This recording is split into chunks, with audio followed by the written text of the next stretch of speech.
right. This is the Boys Down Bad podcast. We are back another week and an extra special guest today, making the drive down from Omaha, Mr. Ravi Lulla. Ravi, thank you for coming on. We appreciate it, man. Yeah, Give it up. thank you. Appreciate you having me. He is the business operations manager. Is that correct? That's correct. For Hurrdat Sports. We love Hurrdat. Yep. Hurrdat podcast. We love it. So, Ravi, we just wanted to have you on. He's a social media personality, I would say.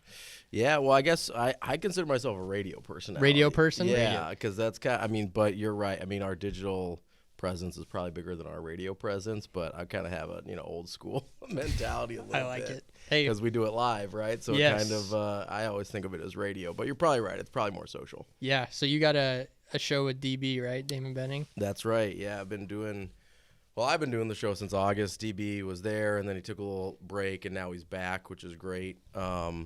Super happy to have him. It's been a ton of fun, but yeah, it's been good. I'm happy to be at Hurrdat. You bet. Well, we like watching you. We wanted to start just kind of you giving your story, how you maybe just start at the beginning. Where you're from. Yeah. Growing up, how much sports have impacted your life, because now you talk about it for a living, which is awesome. Yeah. And yeah, take it away, man. So born and raised in Omaha. Been here pretty much all my life.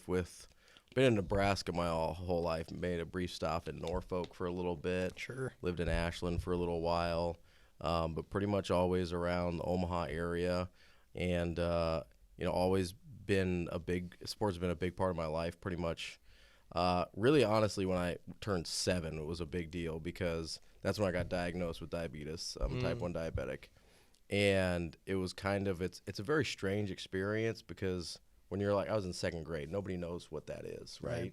And so, they send a nurse to the school to tell everybody what's going on. So they kind of know hey, Ravi's going to have to take some shots here and there. But basically all a little kid hears is oh, Ravi's sick. And so, kids don't want to be around you. It's a very strange kind of isolating experience, right? And so the one thing that kind of made me feel normal again was sports, and it started off with Nebraska football. Heck yeah. They had these little support groups because, you have the school guidance counselor or whatever. And so anybody that was different at all, they threw in the support group, right? So it's all right, if your parents got divorced, you're in this group. If you got diabetes, you're in this group. It was everything, right? Because, it's mid-90s. They don't really know what's going on. And so my guidance counselor, she'd been a season ticket holder since the 70s, and for Nebraska football. I was hey, if you got into Nebraska football, it might give you something to talk with the other kids about. And I was all right, cool. So it was actually, ironically enough, radio that I started listening to Nebraska football games and paying attention each week because, 94, they're not all on TV the way they are now, and we didn't have cable, and so I'm just out there listening to Kent Pavelka on on the radio, and getting super into Nebraska football. And then it really took off that following summer. My mom sent me to a diabetes camp, which is terrible, by the way. Sounds awful. Don't listen. I know for some kids it was great. For me, I hated it. It was super weird. It didn't help me make friends or anything. I was not a fan, right? So, but Brooke Behringer came to that camp. Ooh, and awesome. He, I say this on the air sometimes, but legitimately Brooke Behringer changed my life. I was still having a really hard time and trying to figure things out, and I'm at this diabetes camp and sort of off by myself, and after he gives his little talk to everybody, he kind of sees that I'm off on my own and comes down and sits with me. I felt like he talked to me for an hour. It could have been 5 minutes. I don't know. I was 7 years old, 7, 8 years old. I have no idea how long he talked to me. But I know at the end of it, I felt like everything was going to be okay. And so basically from then on, sports has been a huge part of my life. Played baseball growing up. Played basketball very poorly in college. At college? Where'd you go to? I went to Nebraska Christian College. It doesn't exist anymore. It got shut down during the pandemic. And it was this tiny school that, and I'm a 5'9" Indian kid. I can shoot the ball. That's about all I can do. Mm-hmm. But it was super fun. Got me into coaching college basketball for about 10 years, and then kind of led into being able to do some radio stuff as well. So kind of in a nutshell, that's how going from this sort of lonely little kid to what I'm doing now, there's sort of been this through line that entire time of just sports connecting me with people and kind of making everything make a little bit more sense. 100%. That's an awesome story. I love to hear it. We were talking a little bit earlier about your career path. Yeah, it's a little unorthodox. A little bit unorthodox. You're kind of, doing, we talked about risk analysts, you know, kind of on that side, fraud stuff, and now you're working at Hurrdat. How did that transition happen? So I was going back to Nebraska Christian College. I basically only went there because my brother was there. I was going to go – I wanted to play baseball in college. I'd had shoulder surgery in high school. I was going to go to this little NAI school in Tennessee, and then my arm started hurting again like in July before I'm supposed to move down there in August. And I go, I don't want to do this again. I don't want to be 1,000 miles from home and have to go through the whole thing again, right? Right. And so I asked my brother. He was going to be a senior, and I'd gone up there and visited him a bunch of times. That's the year I spent in Norfolk. I was like, I was like, do you think their admissions are still open? And he's like, yeah, admissions are always open. Like it's like I had good test scores, I had good grades and stuff. And so I was like, I think I'm going to go there. I just didn't want to deal with being that far away from home and being injured again. So I ended up in Nebraska Christian College. Didn't really have a plan. But I ended up studying theology and biblical history. And I obviously I don't do anything related to that whatsoever. It was just kind of like, well, I'm there. I have to take classes. You might as well work towards something, right? So right out of college, I got into basically credit card processing because that's what my mom worked in. And so she was able to kind of help me out a little bit and get in the door. And went from sales, which I was not very good at, to risk management, which thankfully I was pretty good at. And I worked in risk, fraud, compliance for about 12 years. Meanwhile, still coaching, still trying to do radio. That's a lot on your plate. I had a lot going on for a while. At one point, I was working, coaching, and doing radio at the same time, and that was a little bit. That's eventually why I kind of stepped back from coaching because I was like, I think I like the radio thing a little bit more. But to go from that, I was doing that all the way until about a month ago, doing fraud and risk management, stuff like that. And then I talked to Bill at Hurrdat, the guy that owns the place, and he's like, I kind of need somebody to run the business operations of our sports side. It's not a position that exists right now, but it's something I think would help us out a ton. He's like, I kind of know your background. You know the sports side of things. You know the business side of things. I think it would be a good fit. And so he and I sat down. He's like, yeah, let me put something on paper, see if the job description makes sense for both of us. And then about a week later, I started at Hurrdat. So heck yeah, I've been doing that for about a month. It's been great so far. It's a lot of fun to see all the cool stuff that they do.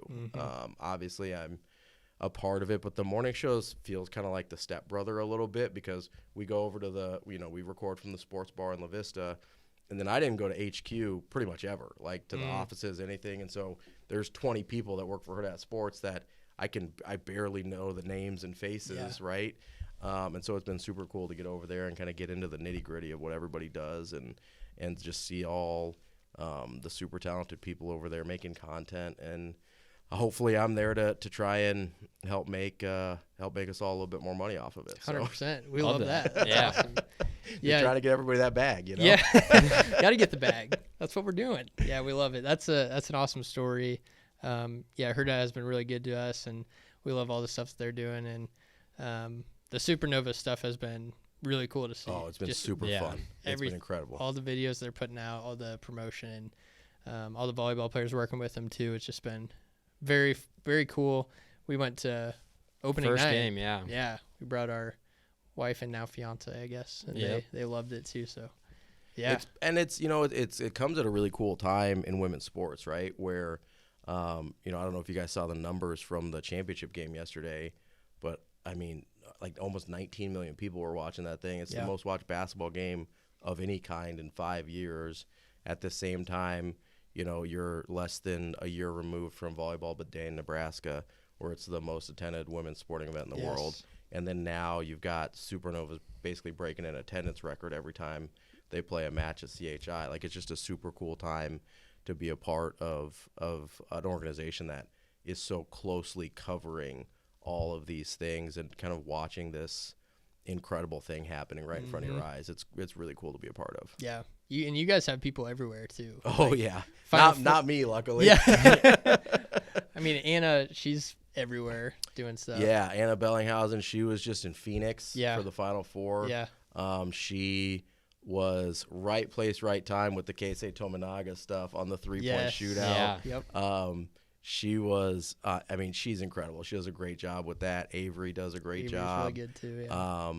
Anna Ambrose, who we just brought on, Andrew Rogers, who's awesome. down in St. Louis. I think you guys have had him on. Yeah, too. we have. Andrew's great. I did the show with him for a few months while DB was out. Just everybody over there is so good at what they do. And then those are just the in front of the camera people too. Like, I don't know if you guys had done much with like Kyle. From NBN. No Block. Yeah, so he's from NBNR, but he also works at Hurrdat full time as like a videographer and stuff. Like, he's incredible. Brandon, Sam, David, like Ryan, all the people that are behind the camera or behind the scenes are so good at what they do, and they make the morning show look great. They make everything look great because I don't know how any of that works. If I'm just being totally honest, I am the most I'm like average technology for somebody my age. I'm 36. But compared to everybody there, I am the dumbest person with technology there. I'm just like, guys, can you help me out a little bit? I know how to work my Twitter. That's about it. That's about it. Twitter's all you need. Yeah. I mean, really, for what I do, it kind of is. But compared to everybody else on staff, I am like computer illiterate. That's awesome. Jordan, you got any questions for? Yeah. So I know we're not quite into the dog days yet, but like, what's kind of the game plan with like Husker football during the summer where not much is going on? It's like spring practice will be over. Like, how do you kind of navigate getting through like the dog days when nothing's really changing since spring ball? Yeah, I mean, it'll be interesting. That's part of the great thing about doing a show with DB is that dude watches everything. Right. Whether it's NBA, baseball, whatever. I mean, I think I watch a lot of sports, and he'll bring stuff up. I'm like, I didn't even know it happened.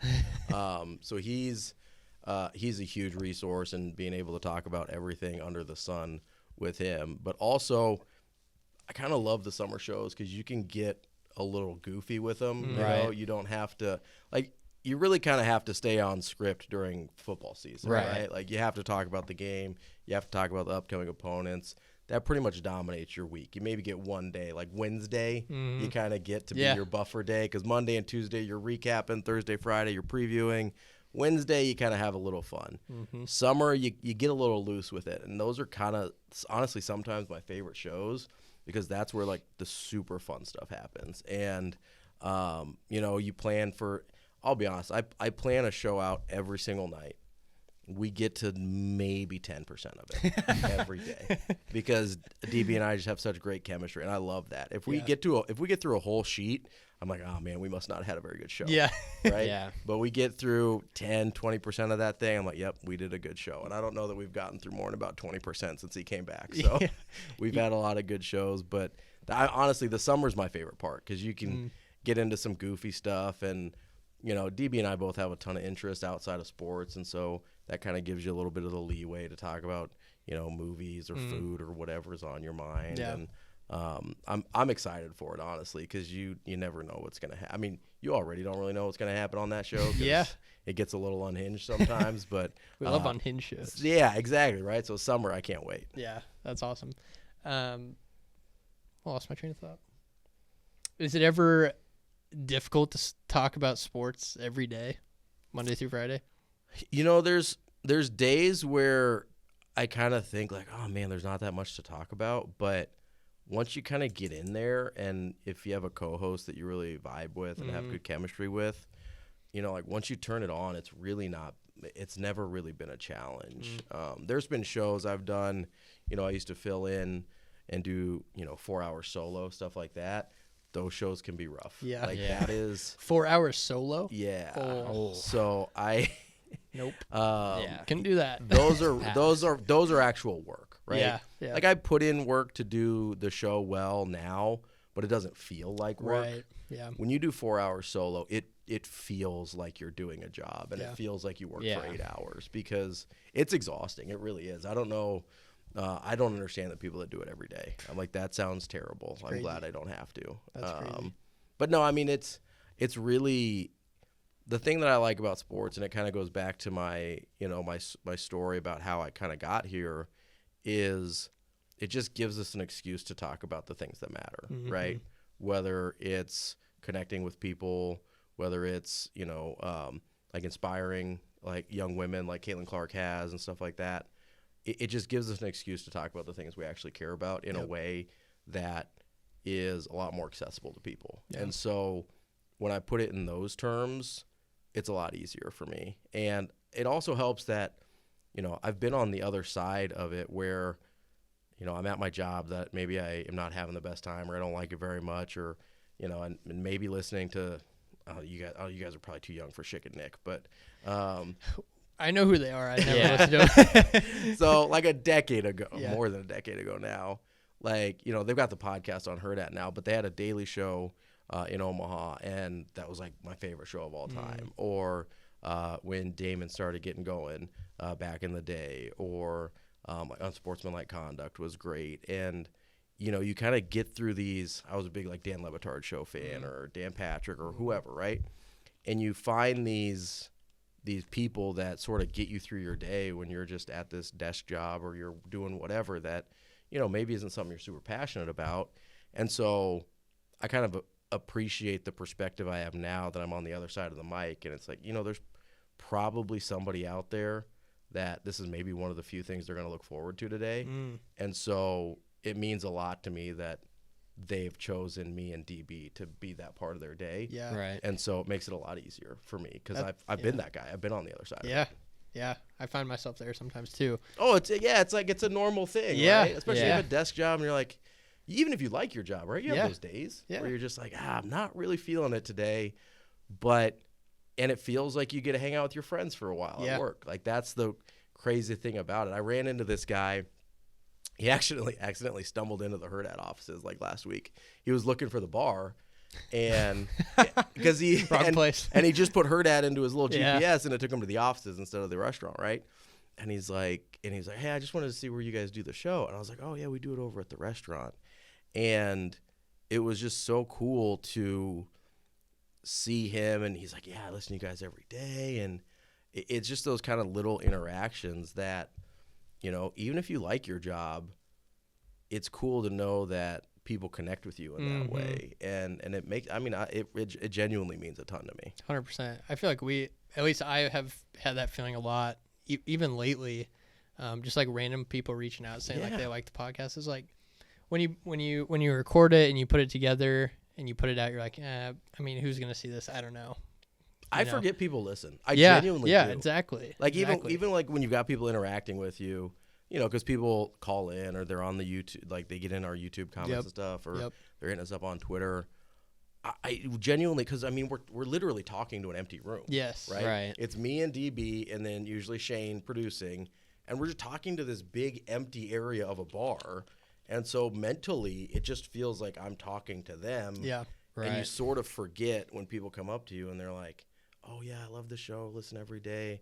And it takes me a minute to be like, oh yeah, people actually hear this. Yeah. Like Yeah. a lot of people hear this, It's a crazy feeling. It's for a sure. super For sure. bizarre. The first few times it started happening, back when I was doing fill-ins and little bit stuff on 1620, it was the weirdest thing when that started happening, because those shows, not a ton of people listen to, right? It's like a Creighton pregame show or whatever, right?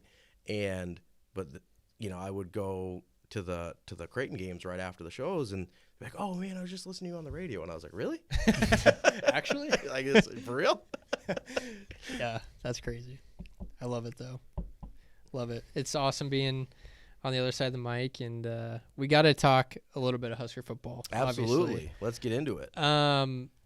I want, since you talk a lot about it every day, obviously, we once a week come together, recap the highlights.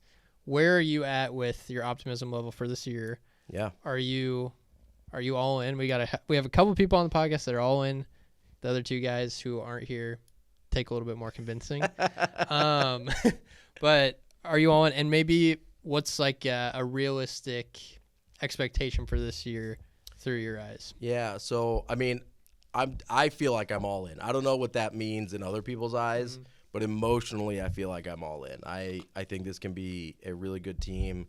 Now, does that mean I think they're going to win the Big Ten or make college football playoff? No, not necessarily, right? I mean, college football playoff is maybe more a little realistic than winning the Big Ten because, I mean, like being in the top 12 isn't that hard. Yeah. Right. Right? Like You can do that. You know, like you can be in the 9-ish wins and like you're in the neighborhood, right? Yeah. If Yeah. things break your way. So I don't necessarily want to take that off the table, but I don't need that to happen to feel like they had a good year. Right. Right? I think 8 or 9 wins is super realistic.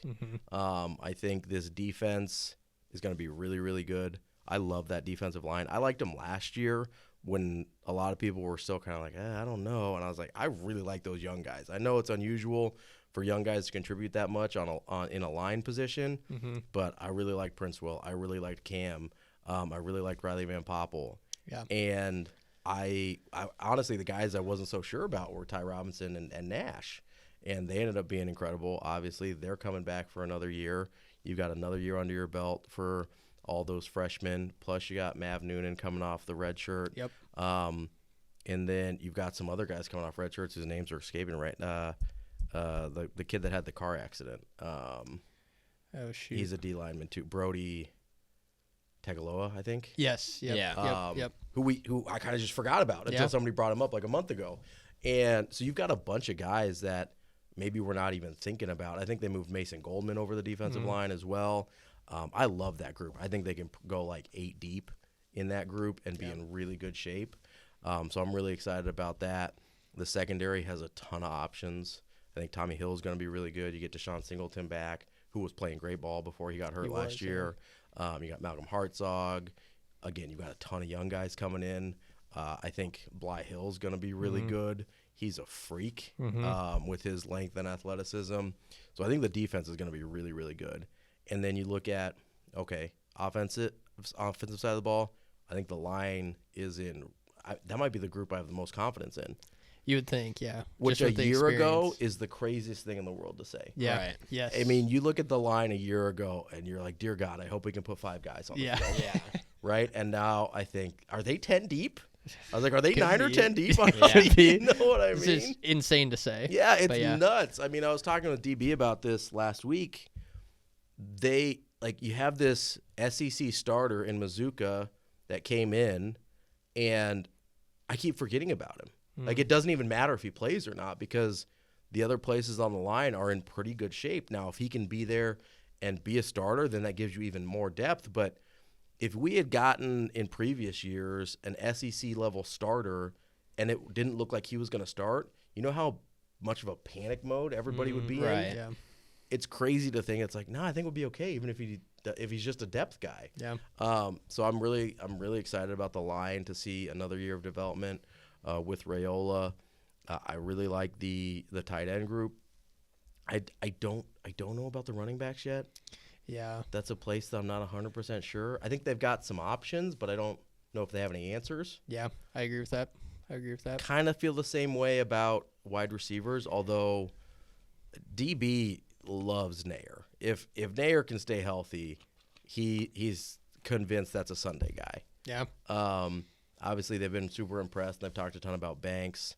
And then not to mention, again, all the freshmen that played last year that will take a step forward. And then it sounds like they love Demetrius Bell, too, who didn't play at all last year. So, and then they've got a couple other freshmen in this class that I think are, like Barney, that I think are going to get some run. So I actually like the receiver group okay, even though they're not super proven. Yeah. And I don't know if this is any indication, but pretty much every one of those highlights they bring out has Jalen Lloyd in it. Yes. Yeah. Like every single one. Seriously. No matter who's throwing to him. And DB's like, the reason, I don't know if you saw the one yesterday where I think it's Dylan's tossing to Jalen. Yeah.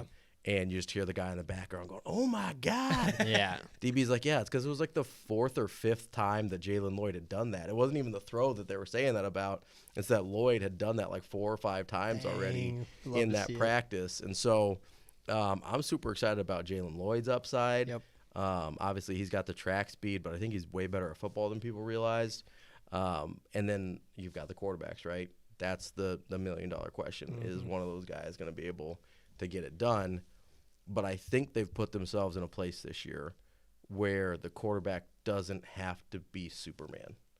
And that's the place Nebraska's trying to hasn't been able to get to for a long time. Whether it was Adrian, whether it was Taylor, whether it was Tommy Armstrong, like they always needed the quarterback to be Superman. Yep, it's true. And that's a really tough place to put your quarterback in, right? Right. Because then every mistake, every fumble, every interception, every botch snap, every, procedure penalty kind of escalates on itself. It's magnified, yeah. Yeah, it kind of gets the snowball effect on you because everything, your margin of error is so thin. I mean, even look at USC this past year, right?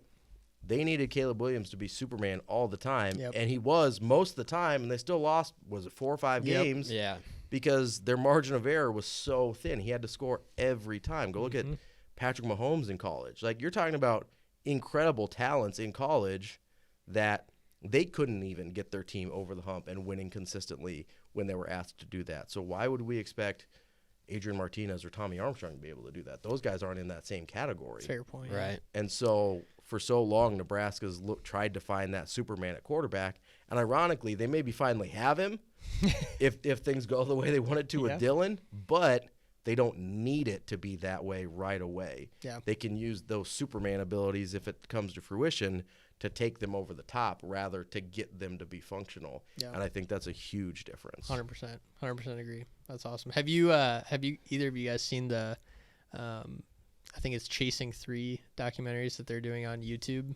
I saw the first one. I haven't watched the second episode. The second one is awesome. Yeah. So Jalen Lloyd and Jeremiah Charles were big in that one. Oh, so that's the track episode, right? Yep. Yeah. So I saw the wrestling episode with Nash. Yep. That was awesome. I haven't watched the track episode yet. The track episode is awesome. Yeah. And I don't know if you saw this. I didn't see this when it came out on Twitter, but they ended their they call them mat drills. Is that what they're calling? Their last mat drill, it was like 5 a.m. at Memorial Stadium. They had all the lights going, and they ended it with Jeremiah and Jalen were going back and forth on Twitter. So Rule called him up, and there was a tire in front of everyone, and they each held one side of it, and it was to the death. First one to let go loses, and the whole team crowded around them, and those guys were going crazy. Yeah, like just fighting their tails off. It was awesome to see. And it got me fired up. So no, I love it, and I love all the competitions they do. Yes. It kind of reminds me. Some of them are a little silly, right? Like the tire thing. It's like, does that make you a better football player? I don't know, but it makes you a better competitor. Yes. Right. And it kind of reminds me. I don't know if you guys. This might be a little bit before your time. I don't know how much older I am than you guys, but there used to be. I think it still exists. There's a show called The Challenge, which is basically just a bunch of, like, I think it's old MTV like reality celebrities, but then they put them in these competitions. And they play all these ridiculous games, like holding on to the tire, or they like put them in little circles and they wrestle over a stick or something. Yeah. And it seems like he's just stolen a bunch of the games from the challenge. He might have. And he's just like, hey, this is what we're doing, and it doesn't matter that it's stupid. Yeah. It's physically challenging, and it makes you a better competitor. Yeah. And I love that, right? Like the being competitive is as much of a skill as any of the stuff that you learn on the football field. Yep. And I think that's one of the things that's been missing, right? You can teach guys how to play football all you want, but if you don't teach them how to be competitors, you're going to be missing something still. Exactly. Right. It comes to that last drive in the fourth quarter, and you need someone to step up. Yeah, you want to put them in spots where they know they can succeed when they're under pressure. Yes. Right? Whether it's, we were talking about this on the show earlier too, where that's part of the reason the mat drills are so important. That's part of the reason all these competitions are so important. That's part of the reason the weight room stuff's so important, right? You need to put confidence in guys that they can perform when they're exhausted. Yes. Right? Yep. Because if you get exhausted and you've never been in that spot before and you don't know that your body can still perform the way you need it to, then it's not going to. Yeah. It just won't. Right? You have to put yourself in that spot before you're able to perform under those conditions. 100%. You have to know that it's 20 degrees outside with 40-mile-an-hour winds. That's all right. We've done this before. Yep. It's pouring torrential rain. Doesn't matter. We've done this before. Like, we've succeeded in bad circumstances before, and we can do it again. You can channel that and call on that. And I don't know that that's something Nebraska's been very good at for the last 20 years. Yeah, agreed. You got any more questions on Husker football? Are you a Dylan Raiola's, like, it's still a competition, or is it? I think barring injuries, it's Raiola. And I get people want, like, it's the off season, we got to talk about something.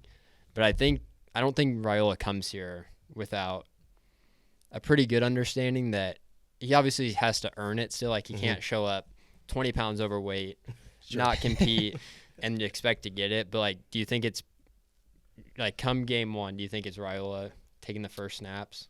I would bet on it being Raiola. I will say DB came away from some of the stuff that he saw blown away with Danny Kaelin, which, if you know DB at all, hadn't been super impressed with him in high school.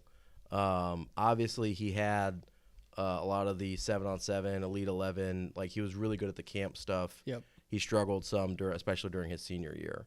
Now, there was a lot of circumstances. He had some wide receivers hurt. The offensive line struggled. Like, there was some stuff going on, right? But, like, DB saw him up close and personal when they played in the high school season, and he goes, he's obviously talented, but just wasn't super impressed all the time with what he saw on the actual field.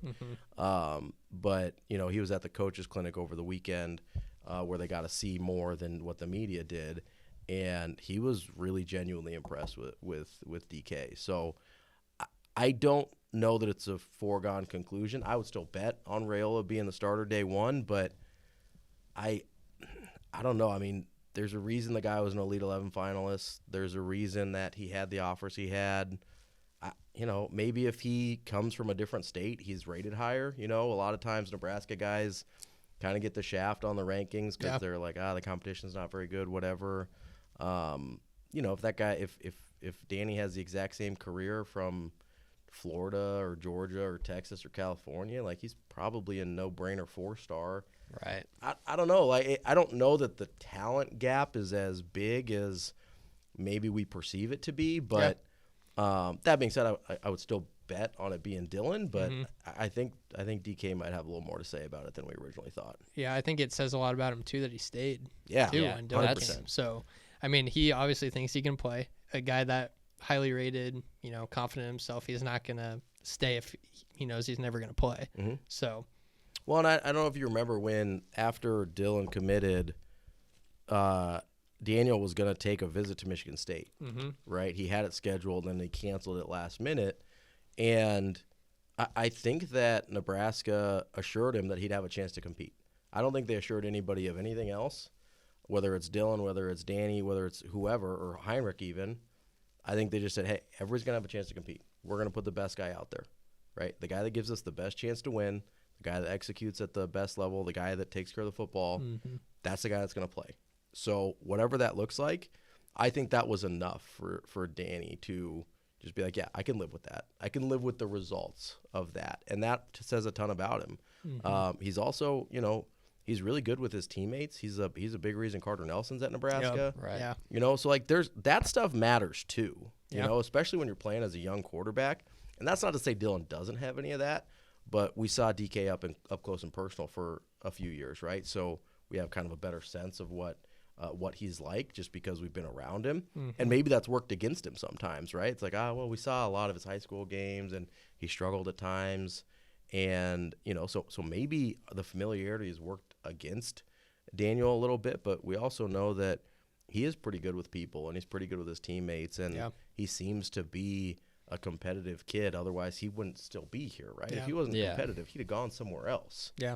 Exactly. He didn't stay here to be like, I can be Dylan's backup. Exactly. Right. So I mean, it's a super interesting conversation, and I think I wouldn't be surprised if it goes into fall camp. I don't know that we're gonna walk out of spring and be like, yeah, we've got a starter. Yeah, for sure. And I mean, the thing I like having an in-state guy as your backup. I think Heinrich just doesn't have like the skill set to do it, because if Dylan gets hurt week 2, Danny knows he's got to show out. He can't come in if it's a 3-week injury. He knows I've got 3 weeks to, 1, prove that I am the clear 2 if Dylan is lighting it up before then. Yeah. And I mean, like, a chip on your shoulder to say, if I ball out and I don't have a chance, like, he can transfer wherever he wants if he plays well. And I think it just kind of gives him a little chip on the shoulder of like, if I feel like I'm getting screwed by this situation, obviously Dylan, it was the number one quarterback in the country for so long that, okay, I'm going to take all my reps. And if I feel like I'm getting screwed, like I'm going to show out, even if I do end up somewhere else. But I mean, when you are as highly rated as him, like you said, he didn't have the success he probably wanted to in the fall, but a lot of that is circumstance. And Nebraska high school football, other than like West Side, there's not that clear, this is the team that is the best in the best in the state. So like you kind of get a bad deal with if your top receivers get hurt. That's a huge reason you're rated so high, is you have those guys to throw to. And when that kind of goes downhill. Both of them were at Nebraska, by the way, right? But Isaiah was out for an extended period of time. I think Davon was out for an extended period of time as well. And the offensive line had issues. I mean, it did last year. And so, you know, it's easy to look back and say now, be like, you know, maybe he was better or maybe he had tougher circumstances than we thought he did. But it is super interesting just to see how everything played out, because I don't know that we gave him enough credit for staying and wanting to compete at the time, right? You know, I think a lot of people, myself included, was like, oh, well, it's good that he'll be here to be a backup and whatever, and maybe he redshirts this year and then he'll have 2 years to play after Dylan goes to the NFL or whatever, right? Right. Like I said that. I've heard other people say that. It's like, oh, he can still maybe start at his school, at his in-state school after a few years. But, you know, maybe we got it wrong. You know, maybe he's, you know, maybe the guy that we saw at some of the Elite 11 camps and stuff like that is who he really is, more so than what we saw in the fall. Yeah. And, you know, Coach Rule said a ton of times, like, hey, I don't want 7-on-7 guys. I want real football players. Well, he still recruited Daniel Kalen, even though his best football was in 7-on-7. He still recruited this guy. Yeah. He still got him to stay. He went and got him after he was recruited, or after he was committed to Missouri. He kept him there after he flirted with Michigan State, after they even got their number one quarterback in the country. Like, it seems like Coach Rule wants this guy at Nebraska for some reason or another, because it would have been really easy a couple times to just be like, okay, he's gone somewhere else, or, oh, we got Dylan now, he can go somewhere else, or whatever, right? It seems like they actually really want him there, and, like, there's something to that, I think. Yeah, 100%. I agree. Yeah, I know, like, when all the rumors started swirling with Dylan, it was like, one of the first texts I sent you was like, feel horrible for Danny, because he's been a tough spot. He's been on the show, like, and you come in, you probably assume before the Dylan Raiola rumors start that I'm gonna have a pretty good chance to start as a freshman. Yeah. I mean, our quarterback room was not great. I mean, maybe Chubba stays and fights you for it, but that would have been your biggest competition probably. Right. Yeah. So, like, he, for the longest time, was like, I have a really good chance to start at worst as a sophomore, redshirt my freshman year, and know that I've got a really good chance at this. And then, because it was Kyle McCord and Raiola for a while, and we were like, man, like, Danny got a raw deal here if both of these guys come. And I think it says a lot about him, because the easy route would be try to go, like, see if the Missouri door is open still, or see if Michigan State, like, what I can do there.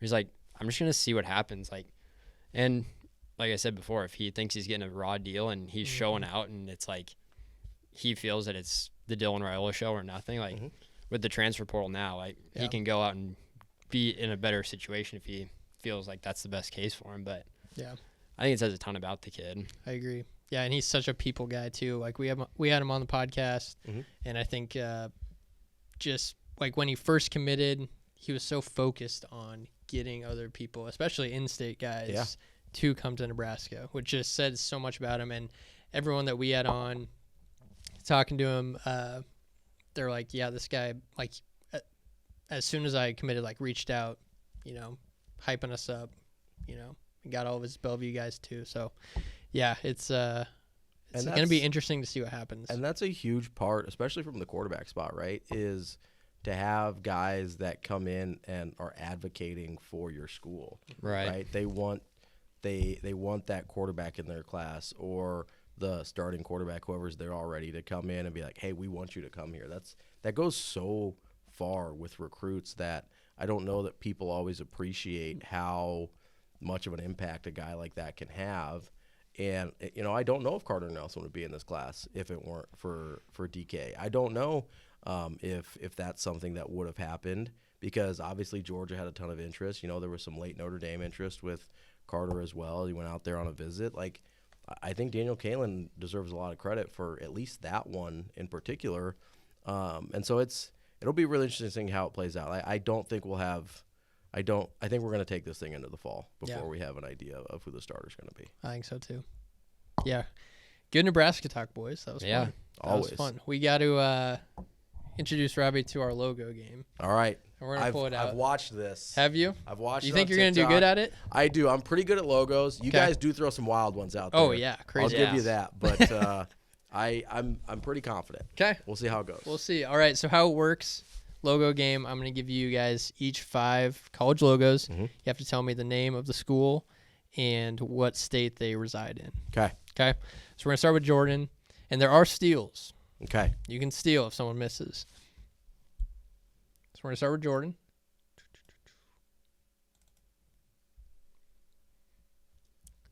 Miami, Florida. Correct. Okay. You got to start off easy. Yeah, listen, you got to warm it You up a gotta little warm bit. it up a little bit. I got you. All right. That was correct and correct. All right. Here we go, Robbie.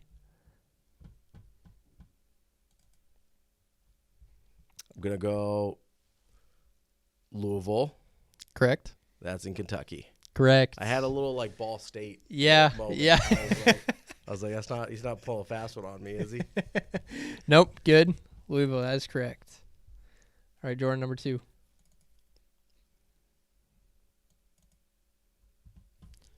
That would be Georgetown. That is correct. Oh, gosh. I know it's northeast. Well, this one's actually kind of tricky. Yeah. New York. Not New York. Can you steal, Robbie? So it's not in a state. It's in Washington, D.C. It is. You are Oh. correct. Yeah. You are correct. That's What a tough. pull. That is. See, All right, it's a you little tricky. came to 'cause play. it's- That one was tricky. Yeah. I tried to get you guys there. All right. He came to play. Next one. That's St. John's. That is correct. That is in New York. That is correct. Yeah, he's going to be good at this. Yeah, You might be I don't have a screwed. chance. I don't think. Jordan, Is that Brown? that is Brown. Ooh, that's a tough one. I think he knows it. Too. Some of those Ivy League Probably. ones are tough. Yeah, the Ivies, you never know. You just throw a dart. I don't think they'd have another one in Pennsylvania. No. Not Pennsylvania. Yeah. The way he looked, I knew it. Brown. I don't. Okay, so I don't think it's Connecticut because that's Yale. I'm gonna go. I don't think there's one in New Hampshire or Vermont. I don't think. What else is up there? Brown. We're gonna go. That's not Rhode Island, is it? Is that your final answer? Yeah. It is Rhode Island. Oh, wow. Holy cow. Man. This guy is going crazy. You might get the perfect hit. He might. I got, what did I get, 9 last 9. week? Ooh, that's Nine's the record. Okay. All right, Robbie. Ooh, that is Missouri State Correct. in Missouri. Correct. All right. I think I don't even know. We struggle at keeping track of points. Yeah. I think he's up like 2 or 3, something like that.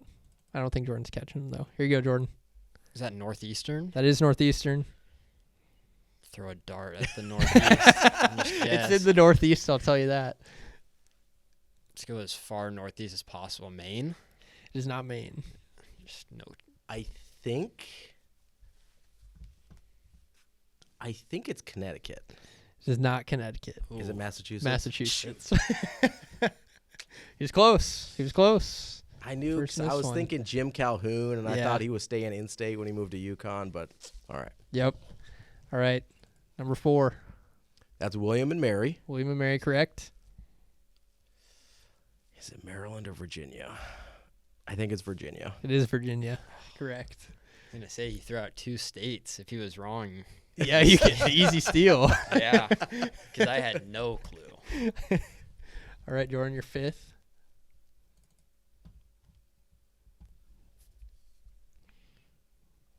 Oh my gosh, it's gonna be so annoying because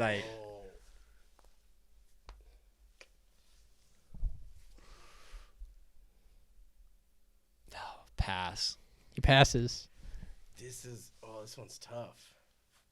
Was this a tournament team like last year? I don't think they made the tournament last year. I want to say UMass because they're the Minutemen, but I don't think that's their logo. Could be. There's another. I don't know if I'm getting confused just because it feels like a Patriot League team, if I'm being honest. I'm going to go. The best guess I have is UMass. It's not UMass. Oh, it was yours, right? Yeah. Yeah. It is Robert Morris. Oh, that. They are in the Patriot League, aren't they? Yes. Dang it. It was a Patriot League. Dang it. What was it again? Robert Morris. It's Northeast, I'm guessing. Yeah, Maybe. that's. Oh my gosh. I feel like there's not as many teams in New York as I think.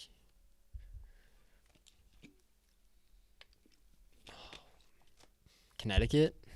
It's not Connecticut. There's no clue. Are they in Virginia too? They're not in Virginia. Pennsylvania. Oh, okay. It was in the Northeast. That was the second one that came to my head, and I said, there's probably not as many teams in Pennsylvania as I thought. It was New York and Pennsylvania. I was like, I don't think there's as many teams as I think. Just trust your gut. Yeah. Sometimes you got to trust the gut. All right, Robbie. Last one. All right. He got the W, but see if you can pull this one out. That is Ryder. It is Ryder. Where is Ryder? This one kind of shocked me. This was not what I would expect for Ryder. In their location? Yeah. Yeah, because I always assume anything I haven't heard of or can't remember is in the Northeast, and that's not always right. And I feel like Ryder is one of those. I'm going to go totally wild card here and say, I don't know. I keep having Illinois pop in my head for some reason. I don't think that's right. We'll go Illinois. It's not Illinois. Is it New Jersey? It is New Jersey. Oh, nice. Great poll. Yeah. Should have stayed in the Northeast. Did you know that, or was that just a Yeah, guess? I actually knew that one. Wow. Okay. Good poll. Look at that. All right, Robbie got it done. Great job. Clap it up. Thank you. I appreciate it. That was an impressive showing That for your was. first time. It was I was very happy good with the William and Mary poll. Yeah. That was good. I was happy with that one. That was 'cause, like, good. Chris knows all these, Yeah. but sometimes it like takes him a little bit. Robbie's just like, Yeah, that was bang, bang, bang. yeah. Either I know them or I don't. That's the tough one.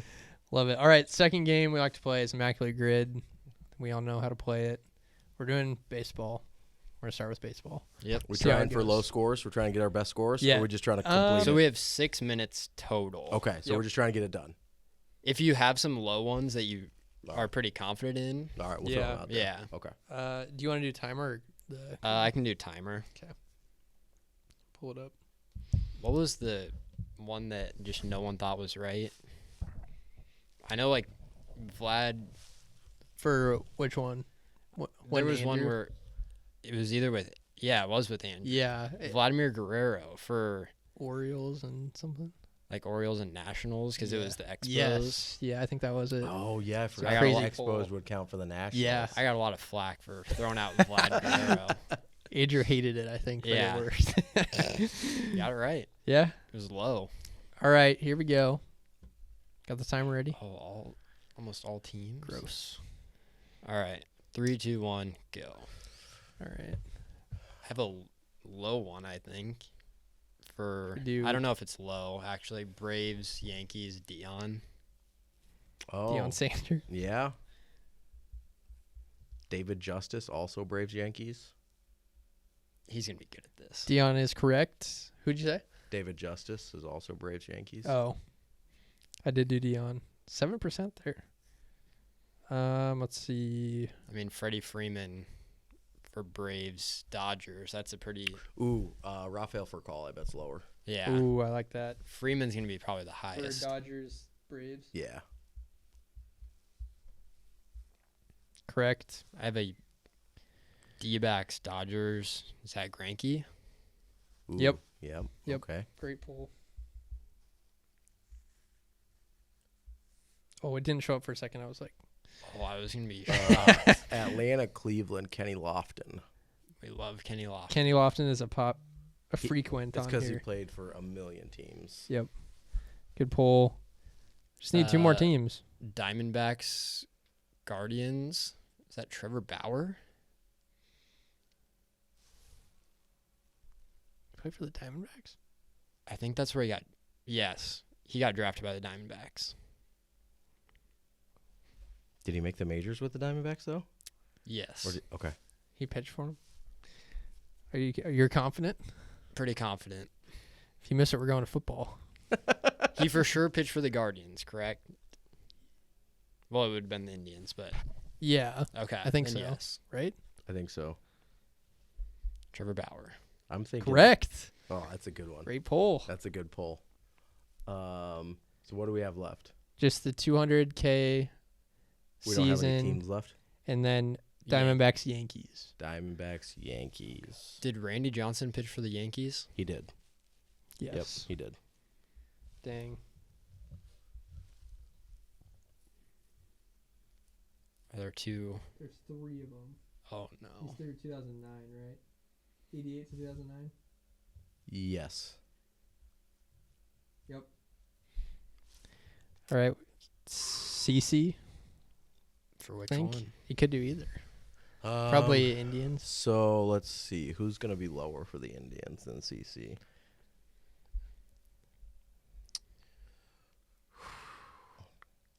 I'm trying to go back like mid-90s here. I don't know if I'm going to come up with one.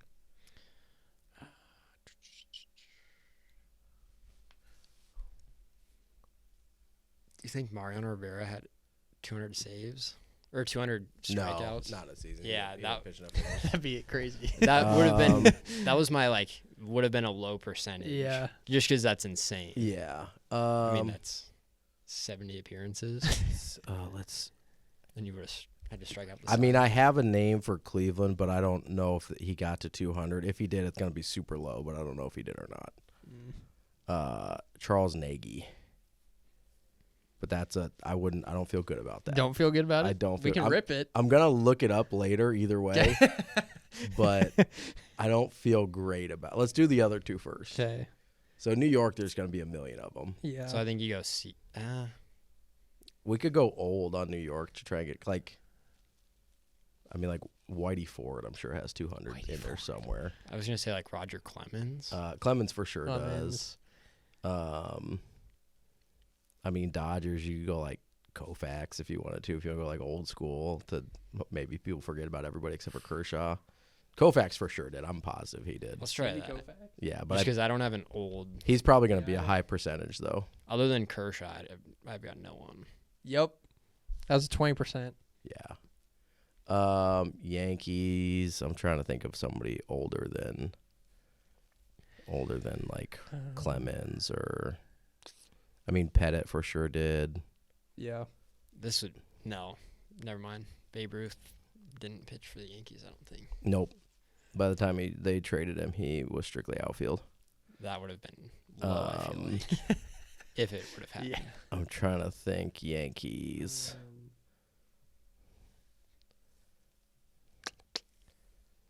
Who, man, I'm trying to think like 70s, 80s. Minute 15, 10. All right, let's do, I know Pettit's for the Yankees for sure. I like Pettit. And then CC would have done it. Yeah, we can do CC for Cleveland. Oh. Pettit did not. What? Wow. That's shocking. That is shocking. How did he not? I know. I would have That's thought brutal. he just would have done it on accident. That's brutal. CC for them. Try CC for the Guardians. I mean, if we already missed one now, could we try Charles Nagy? Yeah. Might as Oh well. shoot! Sorry, I already clicked it. Pull up Charles Nagy. I'm going to pull it up. 'cause I don't know Quick. I want to do football. Yeah, let's just. I'm in the football mood. Oh, we got Cowboys. Let's go.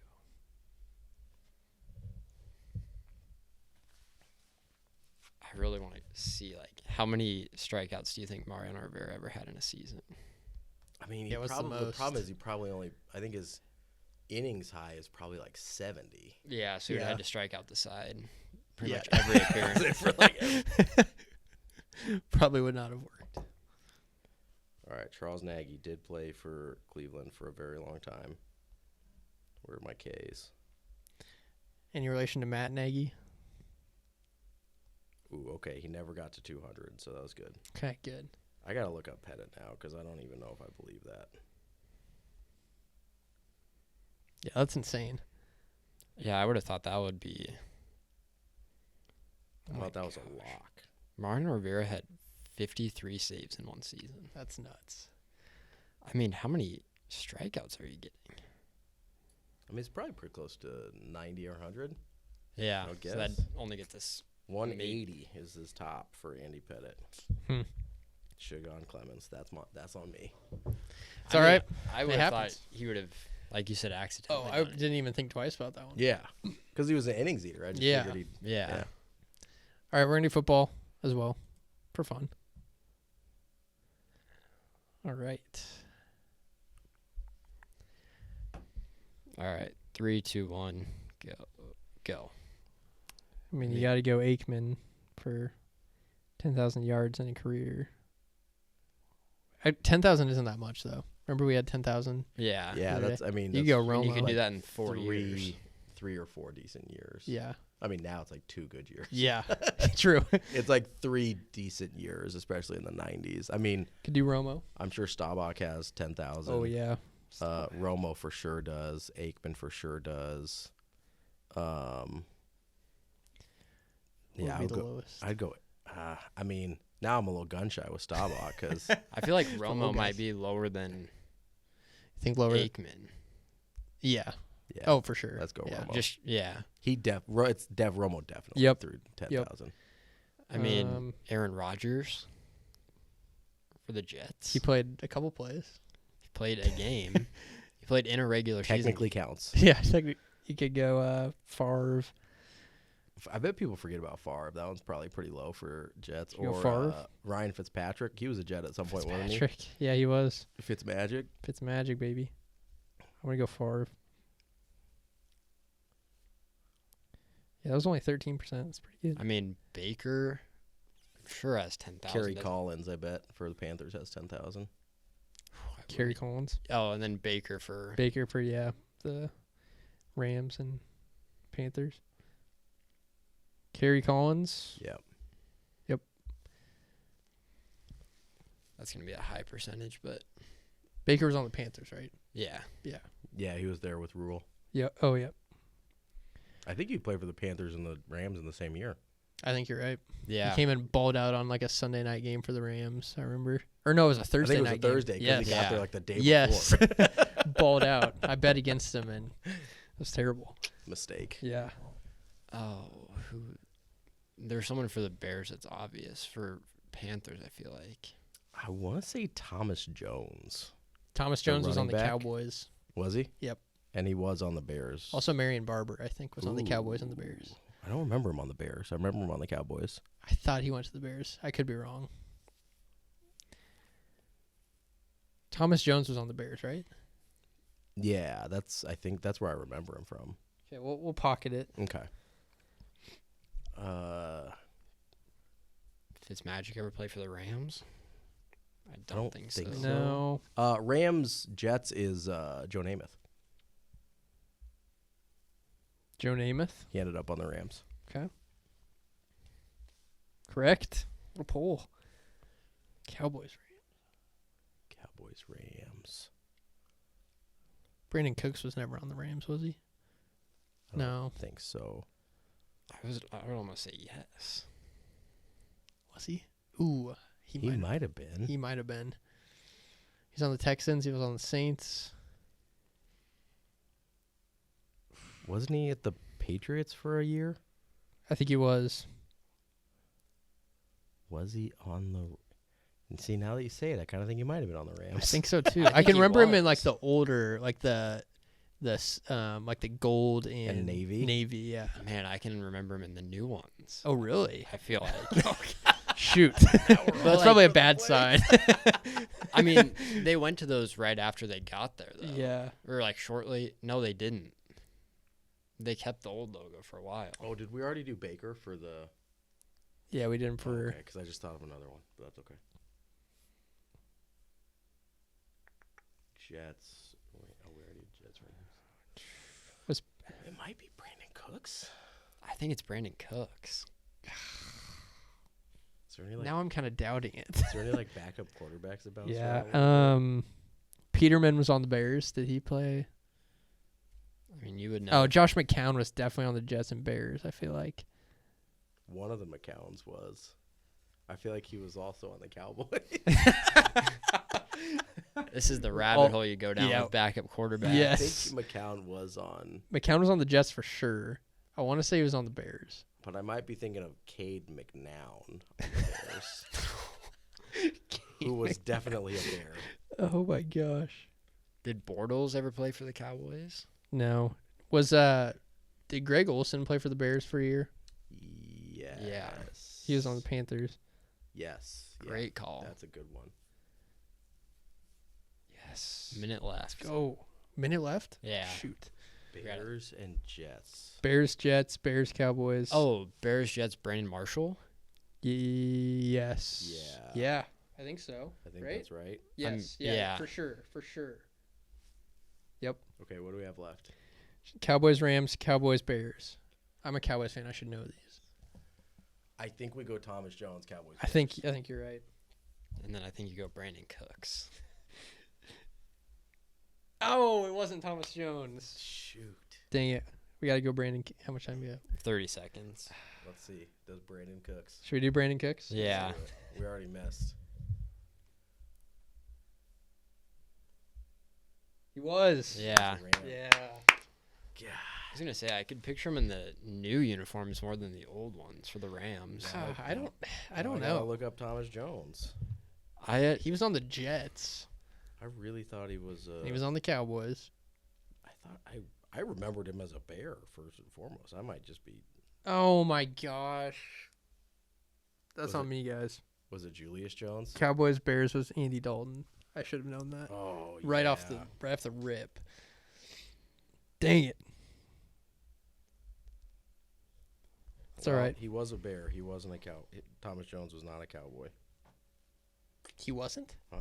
Oh, I must have been thinking of Julius Jones then. I had a thought come to my head, but I was way too scared to say it. Sam Darnold for Panthers. If we didn't have an obvious one, I just looked it up. He has 12,000 career. Yeah. That- Yeah. that- But I could have seen that being like 15 or like 5. Yeah. And then it would have just been the dumbest guess ever saying Sam Darnold. Yeah, it was Julius Jones playing Julius for the Cowboys. Jones. Dang it. Stupid brothers. All right. Oh well. What else we got? What time is it? 7? Probably get going here soon. Got any Masters picks? Got Masters this week. I don't know if I got any picks. I know I'm tuning in to see if Tiger breaks the record with his cut. Yep. That I honestly just feel bad when I'm watching him golf now. I'm just waiting for him to turn 50 so we can ride the cart all around and be on the. I don't think he will take I that. don't know. I don't think I don't he will think either. he's- But it's like, please God, just start do riding it. start riding the cart around, bud. Yeah. It's tough. He just walked. He's like, it's like watching old football players walk around, because they're all banged up Yep. and stuff. And you're like, man, that guys that played in the league for like 10, 15 years, and you can just tell like every step hurts. Yep. That's what it's like watching Tiger, and he played golf for a living. I know. Like, It's what? crazy. It really is crazy. Like you see a lot of the older golfers seem like they get around fine. They look like they feel great. exactly. like but Phil. They Phil look like they're looks retired from fine. selling insurance. Yeah, and like I think of Freddie Couples still has just a smooth swing. Looks like it. or like Tom Watson's playing in like majors when he's in his 60s. Yeah, exactly. And Tigers hasn't even broke 50 yet, and he looks like he looks like he played 12 years as a running back. Like, he's just banged up. Yeah. So that's kind of tough to watch, but there is still a part of me that just roots for him to at least make yeah. the cut, Absolutely. especially at Augusta. Yeah, you have to. That's synonymous, Yeah, right? So you have to. that's the main thing I'm watching for is I hope that Tiger can do something. Outside of that, I'll probably watch on the weekend and see who's doing well, Mhm. but I don't have too much of a rooting interest. Yeah. You got a pick? What about you guys? Oh, it's. I love Wyndham Clark at 28-1, Ooh, okay. Okay. Okay. I We'll like give that. a long shot here. and I then like I it. like Sahith top 20 plus 125. Oh, he's got plays. Who's our betting favorite to this weekend? It's got to That be would Scheffler, be Scotty right? Scheffler I think at he was plus plus 400, yeah, 475. Okay. What I else mean, do I'll I probably have? throw 5 on Rory like I always do, but he won't win. That's my favorite pick. Rory? No. Oh. Wyndham Clark to Wyndham win. Clark, okay. I don't know why. Like, he hits it a long ways. I think he can work it both ways. Putts well. That's what you need is someone who can putt Mhm. well, good short game. I always like Justin Thomas at Yeah. every major, and it just doesn't really work out. I kind of like Xander a little bit. He's always right around that top 5 at Mhm. Augusta. So I just saw his he backdoored a He Top is 5 last year. 16-1. 16-1. Yeah. You Max know, Homa, give me top 25, top 20. Max mean- will find his way in a top 20. you can Yeah. get Spieth at 20-1. Yeah. That always feels like good value, even though it's probably not. I just like, I love It just Speed. feels like good value. Yeah. Exactly. He's just such a He's head done it case. before. Yeah, that's what I mean. Like, I mean, You do it. you got John Rahm at 12-1. Yeah. I end up, whenever we do this on the show, I end up picking Rahm all the time. Yeah. And I don't know why. I think it's because he's always like third or fourth. So Yeah. it doesn't feel like I'm just picking Yeah. the favorite. But Exactly. he's like in the mix, so it's not a crazy long shot. Yep. So I- we'll go John Rahm for me. All right. I like it. I like Akshay top 20 just because he's a He's hot. lefty, and lefties play well at Augusta. Like, you're hitting, if you can fade it, like, Mhm. you're set up good. He did just, like, he dislocated his shoulder at the Valero. He did. He kept playing. So it was on the 72nd hole, drains the putt, and he's celebrating. No. Shoulder pops out of his Oh, socket. No. And he goes into the playoff and rips driver right down the middle. And then, I mean, he stuffs it. Yeah. I mean, he lays up and then just puts it to like 8 feet. Mhm. He had his like trainer come out and like put his arm back in his socket Oh before the my wedge gosh. shot. That's horrifying. How did I not see that? Oh, it was. Oh. I always just like a guy who, like Akshay gets in. He's 22. He's the first ever guy to make it to the drive, chip, and putt, and to the Masters, which is crazy. That, I mean, the drive, chip, and putt has only been around for 10 years. Yeah. True. It's crazy that those kids are like playing in Augusta now. Yeah. It's crazy. It'll be fun to watch. Wyndham Clark. We're excited for it. All right. I think that's all we got. Robbie, thank you for joining us, man. Yeah, that was fun. Appreciate you having me on. It Yeah, was a that good was fun. time. We'll have to do it again sometime. Yeah, absolutely. He's a lot better at low game than we are. We got to make That's those a lot impressive. harder next time. Yeah, I'm gonna make him very difficult. No, next you time got for me him. on Robert Morris. You stumped me on. That's you true. stumped me on I one. got you on one. Sweet. All right. This is the Boys Down Bad podcast. I'm Dylan. Peters. Ravi. Have yourselves a top 10 weekend.